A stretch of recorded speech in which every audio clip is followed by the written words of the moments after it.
Assalamualaikum warahmatullahi wabarakatuh. Perkenalkan, nama saya Info Arta Pramesti. Saya mahasiswa Poltekkes Kemenkes Tasikmalaya, program D3 Gizi. Dengan adanya video ini, saya akan penyuluhan secara virtual. Kenapa saya harus membuat video ini? Karena sedang ada pandemik ya, dimana pandemik itu kita tidak boleh kemana-mana dan selalu harus diam di rumah. Jadi saya membuat video ini, semoga bermanfaat untuk semuanya. Lanjut aja ya, langsung ke materi. Saya dengan tujuan membuat video ini, penyuluhan ini, agar warga atau masyarakat di luar sana tahu apa itu anemia. Langsung aja ya ke materi. Yang pertama, di sini saya menggunakan media leaflet. Nanti saya akan share langsung ke link atau PDF-nya langsung. Di sini ada yang tahu nggak apa itu anemia? Nah, barangkali nggak ada yang tahu, kita langsung aja ke materinya. Apa sih ya anemia ini? Nah, di sini saya mengapa saya harus menggunakan media ini biar kalian tahu. Nah, di sini anemia adalah keadaan di mana kadar hemoglobin kurang dari normal, yaitu 12 gram, atau sering disebut penyakit yang kurang darah, yang sebagian besar disebabkan karena kekurangan zat besi. Nah, mengapa sih anemia itu terjadinya pada di wanita? Mengapa? Yang pertama, wanita membutuhkan zat besi itu 2 kali lebih banyak daripada pria karena mengalami haid. Jadi kan kalau haid itu keluar ya darahnya, jadi kita harus banyak mengkonsumsi zat besi agar kita nggak lemah, nggak lesu di saat kita sedang menstruasi. Yang kedua, wanita umumnya kurang mengkonsumsi makanan yang mengandung zat besi seperti daging, ikan, hati, tempe, sayur, atau warna hijau tua, atau kacang-kacangan juga bisa. Nah, di sini kita akan memulai ya tanda-tanda anemia. Nih, tanda-tandanya itu ada 5L. Apa sih itu 5L? Nah, 5L itu adalah letih, lesuh, lemah, lelah, lunglai.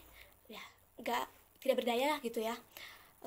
5L ini bisa disertai dengan pusing, mata kunang-kunang, tangan dan kelopak mata itu terasa pucat, benar-benar seperti kayak nggak sehat gitu ya kelihatannya, sering mengantuk, konsentrasi pun terganggu. Nah, bahayanya anemia itu pada anak dan remaja itu salah satunya, yang pertama, anak menjadi kurang cerdas, semangat belajar menurun, mudah terserang penyakit, pertumbuhan tubuh terhambat sehingga tinggi badan tidak maksimal sesuai umur. Bahayanya anemia apa sih? Yang pertama, pada ibu hamil dan ibu menyusui. Ini sangat penting banget ya, harus didengarkan. Dapat menimbulkan pendarahan sebelum dan sesudah melahirkan. Karena kan melahirkan itu proses mau melahirkan kan kita harus banyak stamina dan darah kita tuh harus benar-benar banyak ya, soalnya kan kalau lahiran tuh kan keluar banget ya, darahnya tuh banyak. Terus yang kedua, berat badan bayi yang dilahirkan itu rendah, kalau disebut itu BBLR, berat badan rendah. Dan yang ketiga itu kematian ibu. Yang keempat, pada ibu menyusui dapat menyebabkan jumlah ASI dan kualitasnya menurun. Jadi ASI-nya itu kan ASI itu dari darah ya, tapi nggak keluar darah maksudnya, jadi kan keluarnya warna putih ya, karena sesuai dengan susu seperti itu. Cuman itu kan susu itu tuh dari darah dari ibunya. Nah, bila kita kekurangan darah, maka kita akan terhambat saat menyusui seorang bayi. Nah, kalau pada wanita, bahayanya anemia pada wanita nih ya. Yang pertama, daya tahan tubuhnya itu menurun, kebugaran menurun, kemampuan bekerja pun menurun. Ya, itu sangat penting sekali, dimana kita harus sebagai wanita harus mengkonsumsi zat besi. Cara mencegah anemia itu kayak gimana sih? Nah, di sini ada cara mencegah anemia. Nah, di sini kalian gak usah bingung lagi, tinggal replay ulang kalau kalian gak ingat gitu ya dari kata-kata saya ada yang sebelum-sebelumnya. Bisa replay ulang karena ini adalah sebuah video dan saya akan bakalan ngasih leafletnya langsung. Nah, di sini saya apa sih cara mencegah anemia itu seperti apa, kayak gitu kan. Yang pertama itu makanan-makanan yang kayak zat besi. Yang pertama itu ada sayuran yang berwarna hijau tua seperti daun kangkung, katuk, daun singkong, bayam, dan sawi. Yang kedua itu ada makanan hewani. Nggak hanya makanan hewani itu daging ayam dan daging sapi aja yang kita tahu. Ternyata ikan, daging sapi ayam, dan ati ayam, terutama ati ayam nih. Ati ayam itu kaya banget zat besinya itu. Yang ketiga itu ada kacang-kacangan.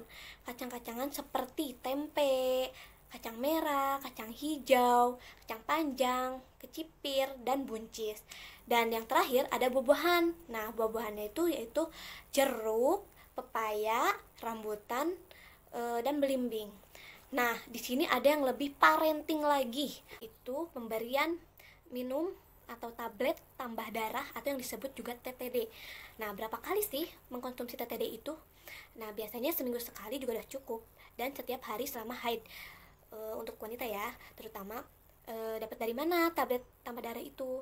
Tablet tambah darah itu biasanya ada di posyandu desa masing-masing. Biasanya ada penyuluhan gitu dari bidan desanya, dari ahli gizinya langsung, bahkan kader-kadernya pun ikut sertakan saat penyuluhan itu. Nah, dimana itu kalian harus sangat-sangat harus mengikuti penyuluhan itu, dan pasti dikasih tablet tambah darah karena itu sangat penting banget bagi wanita. Nah, kenapa sih harus mengkonsumsi tablet tambah darah itu? Agar mencegah anemia. Jadi kita harus benar-benar mengkonsumsi makanannya, zat besinya oke, sudah memenuhi, dan kita dibantu oleh tablet tambah darah atau yang disebut TTD. Alhamdulillahirabbil alamin, materi telah disampaikan. Terima kasih telah melihat video ini, semoga bermanfaat. Dan mohon maaf telah tag video sebelum-sebelumnya banyak kekurangan, mohon maaf sekali lagi. Karena di sini saya sedang belajar, barangkali dalam video ini banyak pelajaran buat kalian dan buat saya juga. Dari saya cukup sekian. Wassalamualaikum warahmatullahi wabarakatuh.